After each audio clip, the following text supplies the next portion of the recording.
shalom, au nom puissant du Seigneur Jésus-Christ de Nazareth. Je suis l'évangéliste Charles pour vous parler en ce jour du message que le Seigneur Jésus-Christ m'a donné. Mais avant de vous donner le message, nous allons d'abord prier. Éternel Dieu, Seigneur du ciel et de la terre, merci Seigneur pour ce moment. Que ton Saint-Esprit travaille au nom de Jésus-Christ. Amen. Alors, bien-aimés, je viens comme ça vous parler de la part du Seigneur Jésus-Christ. Le Seigneur Jésus m'a donné un message. Et ce message s'intitule « Ta religion ne te sauvera pas ». Ta religion ne te sauvera pas. Il y a de cela quelque temps, le Seigneur m'avait donné un songe. Et dans le songe, j'étais quelque part et je pouvais voir une grande route. Et sur cette grande route, je voyais beaucoup de personnes qui étaient comme ça en train d'aller en enfer. Et moi, là où j'étais sur une petite route. Et sur cette petite route, nous étions en file indienne. Ça veut dire l'un derrière l'autre. Et on était comme ça en train de voir, on pouvait voir le portail du royaume des cieux. Et du côté où j'étais en train de dire à ceux qui étaient de l'autre côté, non, venez ici. Mais personne ne m'écoutait parce qu'en fait, il faisait trop de bruit. Amen. Il y a beaucoup de religions, beaucoup d'assemblées où les gens font trop de bruit. Mais ils ne savent pas qu'ils sont en train de se diriger en enfer. Des assemblées où on ne prêche pas la sainte doctrine, où on ne prêche pas les commandements du Seigneur, on ne prêche pas la parole de Dieu tel que c'est écrit dans la Bible, et on croit qu'on peut entrer au ciel. Des églises où l'impudicité est tolérée, des femmes s'habillent comme elles veulent, on s'habille, on expose les seins, on expose les fesses, on expose son corps et on dit qu'on part à l'église aller prier Dieu. Dans l'église, des femmes qui prêchent, qui prêchent dans l'église, on dit que non, on sert Dieu, on fait aussi notre part. On est en train de partir au ciel. Laissez-moi vous dire que si vous ne restez pas dans la parole, dans les commandements du Seigneur, vous êtes comme ça en train de vous diriger en enfer. Parce que la Bible déclare dans Matthieu chapitre 7, le verset 21, la Bible dit: ceux qui me disent Seigneur, Seigneur, n'entreront pas tous dans le royaume des cieux, mais celui-là seul qui fait la volonté de mon Père qui est dans les cieux. Ne vous y trompez pas. Il ne faut pas se tromper. Parce qu'en réalité, le Seigneur Jésus reconnaît sa parole. Le Seigneur Jésus reconnaît ce qu'il a laissé. Parce que la Bible, c'est le testament. Et le testament n'est valable que lorsque le testataire est mort. Et le testataire, c'est Jésus. Jésus est mort, il a été enseveli, et le troisième jour, il est monté au ciel. Jésus a laissé sa parole afin que nous restons la pratiquer telle que nous l'avons reçue. C'est pour ça que la Bible dit dans 1 Corinthiens chapitre 15, dans 1 Corinthiens chapitre 15, à partir du premier verset, la Bible déclare: je vous rappelle, frères, l'évangile que je vous ai annoncé, que vous avez reçu, dans lequel vous avez persévéré et par lequel vous êtes sauvés, si vous le retenez tel que je vous l'ai annoncé, autrement vous aurez cru en vain. Il y a des gens qui ont cru en vain. Dans l'église, le pasteur peut coucher avec les fidèles. Dans l'église, les femmes prêchent. Les femmes prêchent dans l'église. Les hommes sont assis et on dit que non, on est en train d'aller au ciel. Mais vous partez à quel ciel? Le Seigneur Jésus a très bien précisé.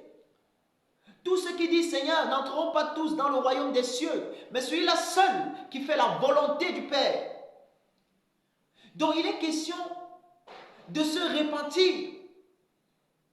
Oh, je suis catholique, je suis protestant, je suis pentecôtiste, moi mes parents m'ont accouché dedans, moi j'ai grandi dedans, moi ceci, moi cela, moi cela. Laisse-moi te faire comprendre que si tu n'as pas Jésus-Christ selon la vérité, selon la parole, tu es en train d'aller en enfer.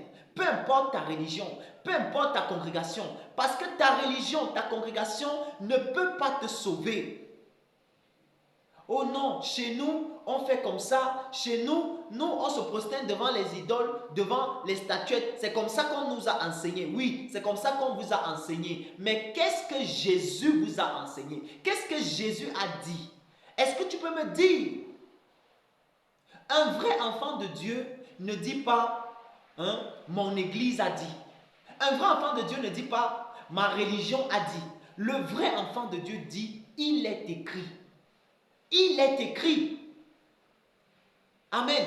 Aujourd'hui, on ne regarde pas ce que la Bible dit, mais on veut faire ce que nous on pense. On veut faire ce que le prophète tel, le bishop, l'archibishop, hein, a dit.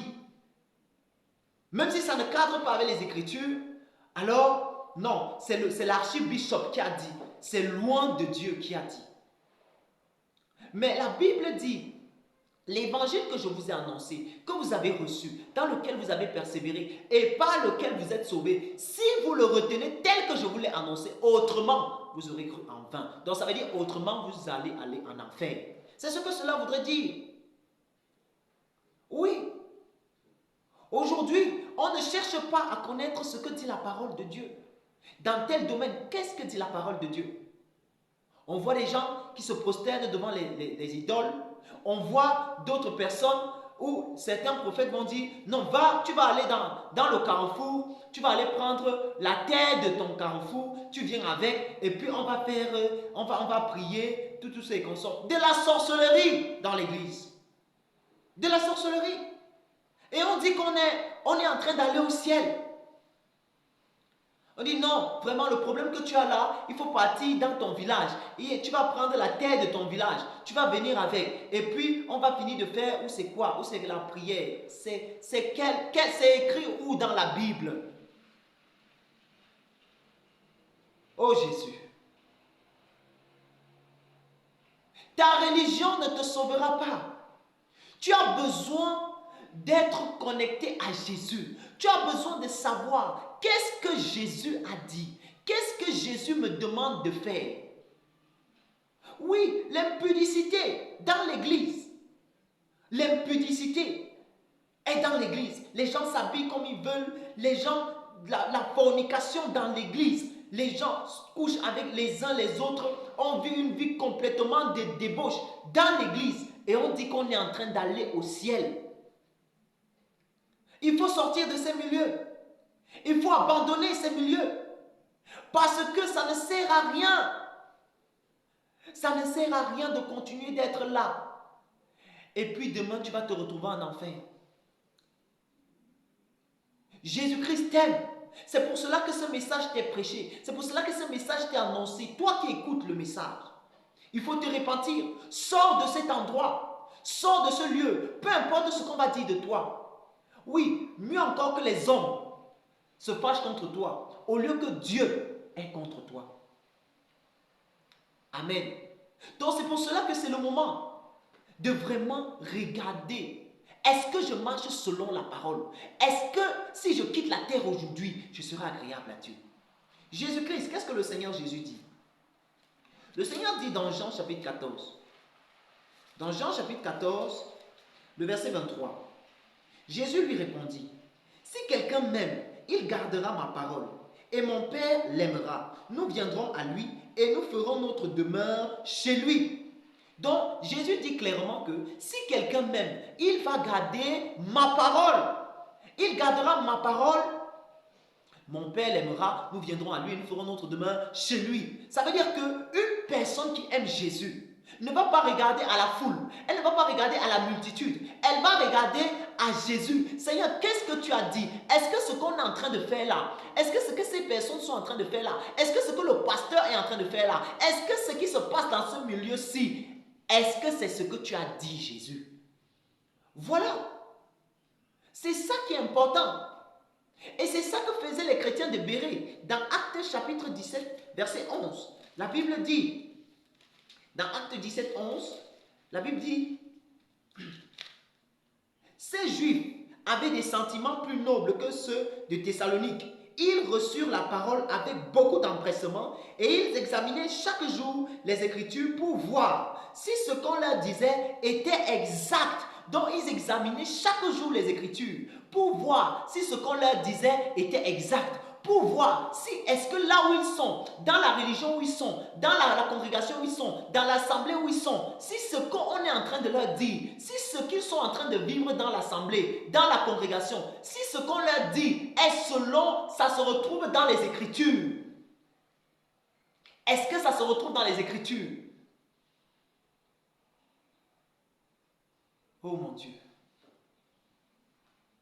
Si tu n'es pas, ta vie n'est pas conforme aux Saintes Écritures, le milieu où tu es n'est pas conforme aux Saintes Écritures, le milieu où tu es ne t'attire pas à la sanctification, ne t'attire pas à renoncer au péché, si le milieu où tu es ne t'attire pas à plus t'approcher de Jésus, sors de ce milieu. Sors de ce milieu. Parce que Jésus-Christ ne va pas prendre plaisir à toi. Parce que la Bible dit dans Apocalypse chapitre 22, Apocalypse chapitre 21, plutôt le verset 27, la Bible déclare: il n'entrera chez elle, dans la Nouvelle Jérusalem, ni personne, rien de souillé, ni personne qui se livre à l'abomination et au mensonge. Il n'entrera que ceux dont le nom est écrit dans le livre de vie de l'agneau. Donc il n'entrera dans le royaume des cieux. Rien de souillé, ni personne qui se livre à l'abomination et au mensonge. L'homosexualité, c'est l'abomination. La fornication, c'est l'abomination. L'impudicité, tu t'habilles comme tu veux. Oh non, ça va, tu peux. La Bible dit que nous sommes la lumière du monde. Vous allez suivre des prédications comme ça. Tu peux t'habiller comme tu veux. Tu peux porter, tu peux mettre tes mèches. Tu peux mettre ton pantalon. Tu peux t'habiller comme ça te semble bon. Parce que tu es la lumière du monde. Alors tu dois briller. Est-ce que c'est dans ce sens que la parole de Dieu parlait de lumière? La parole de Dieu, quand ça parle de lumière, ça parle des œuvres, ça parle d'une vie transformée, ça parle d'une vie renouvelée, une vie selon Christ, une vie selon la sainteté, une vie dans la justice. C'est ça qu'on appelle la lumière du monde. Amen. Donc c'est le moment que chacun s'examine. C'est le moment que tu dois t'examiner. Tu dois comprendre qu'il faut sortir de tout ce qui ne t'attire pas dans la sainteté, de tout ce qui ne t'attire pas dans la justice de Dieu. Il faut sortir de ces milieux-là qui vous entraînent dans l'égarement. Vous allez suivre sauver, c'est sauver. Une doctrine, on te dit sauver, c'est sauver. Sauver, c'est sauver. Oui, il suffit juste d'accepter Jésus-Christ, tu es à sauver.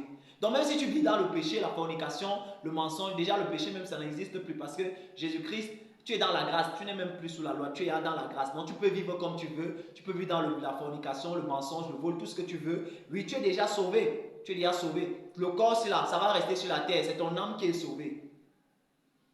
Amen. Vous savez, l'incompréhension de la parole de Dieu fait qu'à un moment on croit qu'on peut tout faire. La Bible dit, l'âme qui pêche, c'est elle qui mourra. C'est l'âme qui pêche qui mourra. Amen.